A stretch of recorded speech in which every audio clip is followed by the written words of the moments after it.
Fred Rodrigues, qual a sua opinião? Existe uma possibilidade dessa guerra aumentar, outros países entrarem? Qual a sua visão, Fred?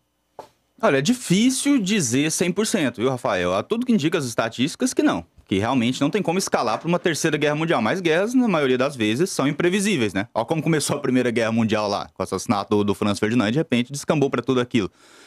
Mas as guerras geralmente são imprevisíveis, geralmente elas ocorrem também por escalonamento, vai tudo depender como vai escalonar. Quanto ao envolvimento, todas as nações já estão envolvidas, de uma forma ou de outra.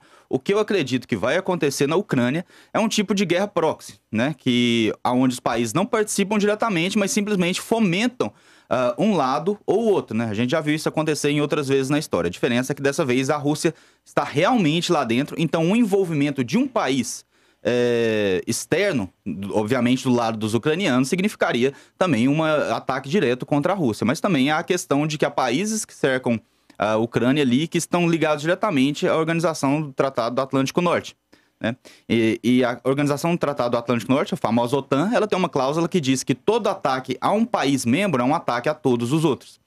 Então o que pode ocorrer é da Rússia talvez exagerar, já exagerou na minha opinião, mas a Rússia transpor o que ela já vem feito e atingir os países vizinhos, o que significaria um ataque aos outros países do Tratado do Atlântico Norte. Então minha preocupação é justamente essa, mas envolvidos todos já estão. Qual a sua visão? Trump impediria a guerra ou não? Rapaz, pergunta extremamente complicada, com uma resposta muito simples. Impediria. Concordo 100% com o Telêmaco, a guerra nem teria acontecido. Trump tinha uma postura muito precisa, muito incisiva no que ele considerava política internacional, e ele sabia reconhecer muito melhor do que o Biden qual que é o papel dos Estados Unidos em toda essa questão mundial. Os Estados Unidos não é simplesmente um país, é o farol da democracia do mundo, é o farol da liberdade no mundo. Então o presidente, o representante máximo dos Estados Unidos, ele tem um papel muito importante, porque teoricamente ele é o líder do mundo livre, é o líder do Ocidente. Então ele tem que ter um papel muito importante, não pode ser uma pessoa fraca. O Trump era uma pessoa extremamente forte, extremamente respeitada, cresceu num meio extremamente competitivo, né? Fez sua fortuna ali em Wall Street, que é um meio extremamente competitivo, então ele sabia negociar. Ele sabia a hora de atacar, sabia a hora de falar tranquilo, sabia a hora de retroceder. E a prova disso é que durante os 4 anos do governo Trump, o mundo assistiu pelo menos um momento de paz que eu não lembro na nossa história. A gente tem que lembrar que antes do Trump entrar, o Estado Islâmico estava causando o terror no Oriente Médio. E o pessoal do governo Obama dizia que não tinha o que fazer, que era um grupo terrorista que chegou para ficar. Em menos de um ano, o Trump desarticulou completamente o Estado Islâmico. Um ano depois já não existia mais. Hoje em dia a gente não ouve mais falar do Estado Islâmico. O Trump promoveu a paz em Kosovo. O Trump fez com que vários países árabes reconhecessem o Estado de Israel. O Trump, como o Telêmaco bem lembrou também, promoveu a paz da Coreia do Norte. Promoveu a paz assim, né? Obviamente lá você tem um ditador esquerdista, autoritário, extremamente instável. Mas durante todo o governo Trump, o Kim Jong-un ficou na coleira. O Kim Jong-un, perdão, ficou na coleira. Ele não ousou atacar ninguém. Ele fazia as bravatas dele, claro, o Trump respondia e falava, você que sabe, é isso que você quer? A gente vai arrasar aí. Então, pela força, ele foi respeitado. O poder só respeita o poder. E principalmente, a Rússia não ousou fazer movimentações de anexação durante o governo Trump. A gente tem que lembrar que em 2014 eles anexaram a Crimeia durante o governo Obama. Eles não respeitavam o Obama, o Putin não respeitava o Obama. E agora, durante o governo Biden, esperaram só o Trump sair e estão anexando essas duas regiões separatistas e logo em seguida declararam guerra na Ucrânia. Então o que a gente tem hoje é um presidente extremamente fraco nos Estados Unidos, que é o Joe Biden.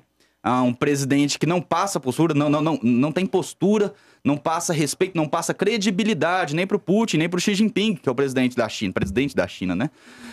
Mas a verdade é que, como o poder só respeita poder, o Trump, ainda que Putin e Xi Jinping não gostassem dele, da posição que ele ocupava, respeitavam ele. Você via as recepções que eles davam pro Trump quando o Trump viajava para esse país, a forma como ele era recebido, né? Então respeitavam ele. Agora, eles não respeitam o Biden. E, obviamente, quando você tem um presidente dos Estados Unidos fraco, quem sofre é o mundo todo. Gostaria muito da opinião do Fred, né, a respeito do que está acontecendo nesses países vizinhos, né? Estônia, que faz fronteira com a Rússia. Vamos lá, Rafael. Muito interessante. Gostei muito de ouvir o relato da Aline. É bom ter esse relato de perspectiva da pessoa que está praticamente ali dentro da área. É Estônia, né? Que ela está? Exatamente. A Estônia, junto com Lituânia e Letônia, são os únicos 3 países bálticos que fazem parte da OTAN. Então, teoricamente, eles têm uma proteção maior contra um ataque direto russo, porque, como eu disse, há aquela cláusula 5 no Tratado da OTAN, que diz que um ataque contra um país membro é um ataque contra todos os outros. Então, obviamente, se há um ataque contra o país membro, todos os outros foram agredidos, todos os outros vão comprar a briga, né? Em termos leigos, seriam esses. Então, justamente por isso, Letônia, Estônia e Lituânia têm uma certa proteção, o que, obviamente, para quem está lá, dentro de toda essa situação, não quer dizer muito, né? Não é algo tão confortante assim. E justamente você fazer parte da OTAN naquela região, você se torna também um alvo da Rússia, você se torna um alvo do Putin, né? Achei algo interessante que a Aline falou, não há realmente essa percepção de que há um lado malvado e um lado do bem. Não, há erros dos dois lados. Há tanto um exagero do Vladimir Putin, algo que a gente pode falar daqui a pouco aqui, até porque ele tem esse tipo de pensamento, né, do império eurasiano que ele quer criar, e a gente pode falar do mentor dele também, Alexander Dugin, que já foi muito estudado aqui.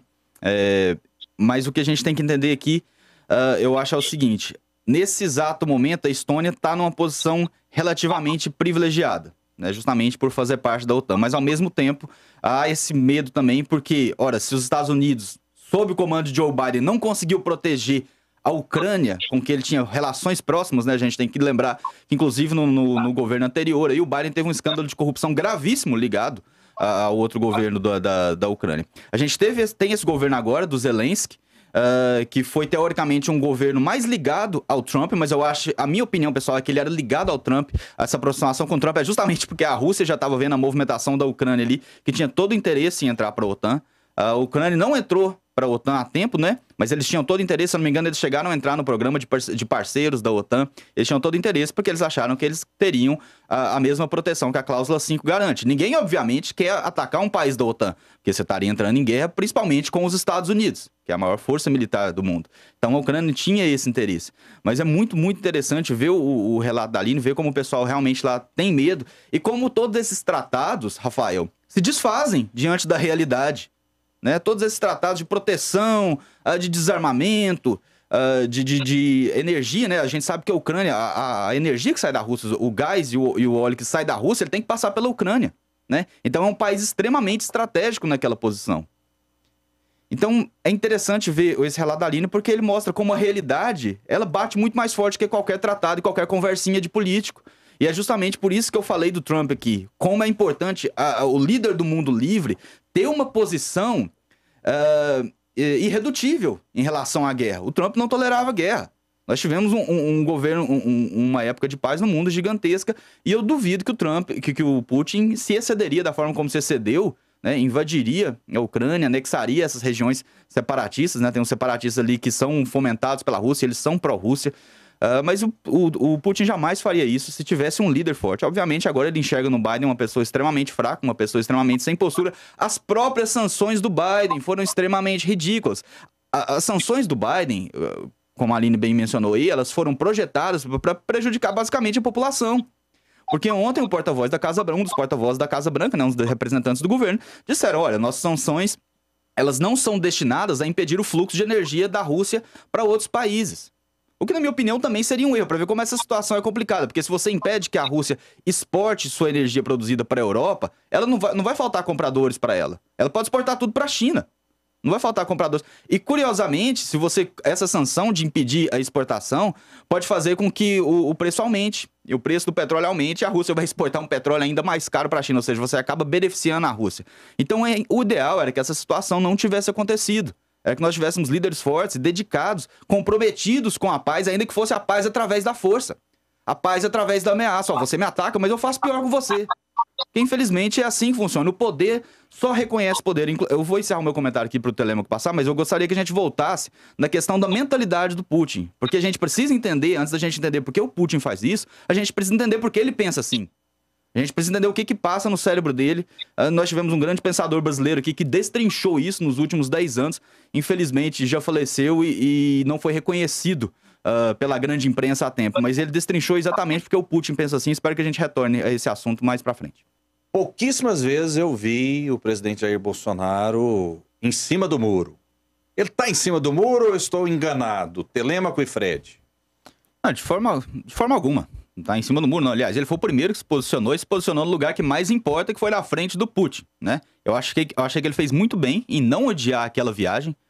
que ele já tinha programado para a Rússia, eu acho que causaria ainda mais estrago, um adiamento daquele, criaria uma hostilidade ainda maior e desnecessária. Agora a gente tem que entender o contexto, o que está acontecendo e principalmente todo o histórico daquela região. Mas o presidente foi nessa viagem, falou na cara do Putin, um do lado do outro, falou: o Brasil é pela paz, nós seremos solidários aos países que promovem a paz. A Rússia está promovendo a paz agora? Então, obviamente, ficou muito claro o recado do presidente. Aliás, o que ele disse, o que ele contestou, não foi o conteúdo do que o Mourão disse, mas o fato do vice-presidente se antecipar ao presidente da República para dar uma declaração internacional. Isso é algo extremamente descabido, quebra completamente a hierarquia do país. Quem se posiciona sobre manifestações internacionais é o presidente da República e não o Mourão. E para finalizar, a atuação do Brasil, como ele está fazendo lá nesse movimento, hoje mesmo, lá nessa região, hoje mesmo o presidente emitiu um comunicado aqui aos brasileiros que estão lá. Vou até ler um pedacinho aqui, ó. Estou totalmente empenhado no esforço de proteger e auxiliar os brasileiros que estão na Ucrânia. Nossa embaixada em Kiev permanece aberta e pronta a auxiliar os cerca de 500 cidadãos brasileiros que vivem na Ucrânia e todos os demais que estejam por lá temporariamente. Aí aqui ele descreve uma série de informações técnicas para quem está lá pela Ucrânia e precisa buscar essa ajuda, inclusive quem tem interesse em deixar o país. Obviamente a situação aqui é completamente... o presidente não tem responsabilidade, não tem como ele interferir. O próprio espaço aéreo da Ucrânia, nesse exato momento, está interditado, né? As tropas russas estão invadindo por terra, ar e água. Então é extremamente difícil, mas dizer que o governo brasileiro não está se movimentando para proteger os brasileiros que estão lá é completamente errado, e dizer que o presidente não se posicionou é mais errado ainda. Vocês veem nele um psicopata? Qual que é o perfil desse cidadão aí que está provocando essa guerra? Olha, eu acho que o mais interessante que é entender até o perfil psicológico do Putin é entender quais as motivações dele, como o cérebro dele funciona. E o cérebro do Putin chama-se Alexander Dugin. Ele é um ideólogo russo que quer abertamente, e ele fala isso abertamente, restaurar o Império Soviético. A gente tem que entender que quem está no poder hoje na Rússia é as mesmas pessoas que estavam no poder durante a União Soviética, pelo menos no fim dela ali, né, que é o pessoal da KGB, né? O Telêmaco até falou que o Putin foi da KGB, né? Eu acho que nesse aspecto eu discordo um pouco do Telêmaco. Não existe ex-KGB, né? O cara é KGB o resto da vida. Então sim. Ele fazia... ele será... O resto da vida da KGB está atrelado a uma série de doutrinas ali de dominação e de expansão de um império. Então, falo ligado formalmente, vamos dizer assim. É o resto da vida, não tem jeito, tá, pessoal? Não existe, você não sai da KGB. Então, olha, o Alexander Dugin, ele implementou essas doutrinas, ele é o cérebro do Putin, é a pessoa que o Putin consulta, tá? Ele é um ideólogo extremamente capaz, extremamente bem informado, a bagagem intelectual gigantesca, que eu tô falando, obviamente, dos atributos técnicos, né? Não quer dizer que eu concorde com as coisas que ele diz, nem que prega, obviamente, não concordo, mas tem uma capacidade intelectual gigantesca. E ele já traçou essa rota de expansão, de restauração do Império Soviético com o nome de Império Eurasiano. É o que eles querem. E é justamente por isso que o Putin está sempre procurando anexar algo. Ele quer expandir. E, detalhe, o Dugin, o que ele criou ali na doutrina dele de expansão é um misto muito estranho de fascismo com imperialismo, com inclusive religião. E é justamente por isso que alguns conservadores um pouco desinformados acabam, de certa forma, caindo no discurso do Putin quando o Putin combate essa pós-modernidade, né? Na verdade, todo o interesse do Putin é destruir o Ocidente. O Dugin fala abertamente que o Ocidente tem que ser destruído para depois implementar-se uma nova ordem que pertence à Rússia, onde a Rússia vai dominar esse império mundial, obviamente, como todo revolucionário, né? Você destrói tudo que tá ali e depois tenta implementar a sua ideia. E no meio do caminho você consegue milhões de pessoas mortas, principalmente inocentes. Não à toa também o Dugin é extremamente xenófobo com o pessoal da Ucrânia, né? Quase um higienismo hitlerista ali que ele sente em relação ao pessoal da Ucrânia. Então, quando a gente consegue compreender como o Putin pensa e para onde ele está direcionado, você começa a entender mais as ações dele, né? Então é justamente por isso que ele não ousava enfrentar o Trump. O Trump entendia perfeitamente, até porque o Trump tinha um assessor muito bom, que era o Steve Bannon, que entendia perfeitamente o que o Dugin falava, já tinha avisado o Trump. E justamente por isso o Putin não agiu durante os governos Trump, mas ele agiu durante o governo Obama, anexando a Crimeia. E agiu agora durante o governo Biden, anexando as duas regiões separatistas. Então quando a gente entende isso, a gente vai entender também como a China funciona. Porque pode ter certeza que a China está olhando isso agora, está vendo como as potências ocidentais, né, estão se comportando e já está de olho em Taiwan. O próximo alvo, para qualquer pessoa que tem a metade de um cérebro, sabe que será Taiwan. A China vai investir contra Taiwan. Porque a China também tem esse projeto imperialista de expansão, né? São projetos concorrentes ali, mas no momento eles não têm problema nenhum em caminhar juntos. Então, o que a gente tem que entender é como o Putin está pensando e a gente vai entender por que ele faz isso. Então, ele não teve problema nenhum de esperar o Trump ser retirado do poder e ser colocado uma pessoa mais fraca ali para tomar essas atitudes, que foi justamente onde ele viu a janela de oportunidade para agir. Olha que engraçado, realmente, a gente tá falando aqui o tempo inteiro, com o Trump seria diferente do que é com o Biden, mas a gente não deu exemplos concretos. Vou dar um exemplo concreto aqui, extremamente fácil para todo mundo entender. O que o Trump fez? Reconheceu a importância da autossuficiência energética dos Estados Unidos, ou pelo menos ter o controle da energia que entra no país, que isso é o que faz uma nação crescer, principalmente uma nação poderosa como os Estados Unidos. O que o Biden fez assim que assumiu? Fechou o oleoduto de Keystone, nos Estados Unidos, que era um oleoduto que proveria pelo menos 800 mil barris de petróleo para os Estados Unidos todos os dias. E ao mesmo tempo que o Biden fechou esse oleoduto, ele deu aval a uma construção de oleoduto, o que chama o Nord Stream, que passa pela Alemanha e é patrocinado pela Rússia. Ou seja, olha como o Biden foi idiota. Ele fortaleceu o envio de energia da Rússia, ao mesmo tempo em que ele aleijou a produção de energia interna doméstica nos Estados Unidos, que garantiria a suficiência energética. Obviamente, ele transferiu mais poder ainda para o Putin. É esse o tipo de idiotice que eu tô falando quando eu falo do Biden. Engraçado o programa de vocês. O Bozo falava tão mal do regime comunista e com a viagem à Rússia estão virando a casaca. Mas a Rússia é comunista agora? 30 segundos para você. Olha, interessante. Eu sei até qual episódio que ele está se referindo. Ele está falando porque o Bolsonaro, teoricamente, teria prestado continência ao comunismo quando ele foi no túmulo do soldado desconhecido, né? É uma confusão muito clássica de quem não entende, quem não pesquisa sobre o assunto. Todo o país, praticamente, existe o túmulo do soldado desconhecido, que representa os cidadãos que morreram em guerras. Esses cidadãos não têm perfil ideológico. Justamente por isso não é um túmulo do sargento comunista, do coronel do desconhecido, né? Perdão, não é o túmulo do coronel desconhecido, do sargento desconhecido, do general desconhecido. Não, é o túmulo do soldado desconhecido, justamente porque o soldado, a infantaria, compõe cidadãos daquela região, daquele país. E o que o Bolsonaro fez nada mais foi do que prestar uma homenagem aos mortos, que é uma tradição quando chefes de Estado visitam os outros países. Então não tem nada a ver com ligação de comunismo. O Bolsonaro continua um crítico do comunismo, mas principalmente a gente tem que entender o seguinte: a Rússia hoje não é puramente comunista, ela é um conceito, é uma salada de regimes autoritários combinados para tentar implementar o imperialismo, e quem quiser entender isso tem que entender o Alexander Dugin, não tem jeito. Fred Rodrigues. Vamos lá.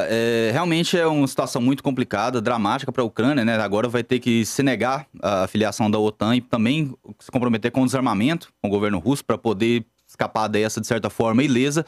Isso mostra de verdade a importância de nós termos líderes fortes no Ocidente, e não esses globalistas completamente fracos, pessoas sem posição, sem postura, né? Tem até uma frase do Jordan Peterson que eu gosto muito: se você acha que os homens fortes são perigosos, espere até você ver o que são capazes os homens fracos. E hoje em dia, infelizmente, o Ocidente está sendo liderado, pelo menos nas grandes potências, nas que importam, nas que são players no jogo político internacional, por homens fracos, né? Como Biden, Macron, Trudeau, esse pessoal completamente com viés autoritário, mas só agridem o próprio povo e falam fino quando o poder vem de fora. E só para finalizar aqui, Rafael, extremamente importante deixar isso aqui, um dos maiores estudiosos do Alexander Dugin, que já previu toda essa movimentação russa há pelo menos 10 anos atrás, tá? Olavo de Carvalho, uma pessoa que infelizmente morreu sem o devido reconhecimento. Tem um livro dele com um debate contra o Dugin. Olha o tamanho da qualificação do Olavo. Ele debateu contra o Dugin, saiu um livro de 240 páginas. Recomendo a todo mundo que procure e leia esse livro. Chama-se Os Estados Unidos e a Nova Ordem Mundial. Você vai ter uma capacidade muito maior de entender o que está acontecendo, como pensa o Putin. E de agora para frente, quem quiser entender e comentar esse tipo de assunto, é uma leitura indispensável. Do contrário, você vai estar falando bobagem. Digita no YouTube lá também, TBC Debate, TV Brasil Central, Olavo de Carvalho. O Fred Rodrigues, juntamente com o professor Ranier, fizeram um debate muito interessante, né? Com o seguinte título: Olavo de Carvalho, herói ou charlatão? Eu acho que o título é mais ou menos esse, mas foi um debate muito interessante, em duas partes. O Olavo de Carvalho era vivo ainda, então a gente resolveu colocar esse assunto em pauta. Mesmo depois de morto, a profissão do Olavo continua sendo ter razão. E essa situação na Rússia agora, para quem já leu o que ele escreveu 10 anos atrás, parece praticamente que ele estava prevendo o futuro.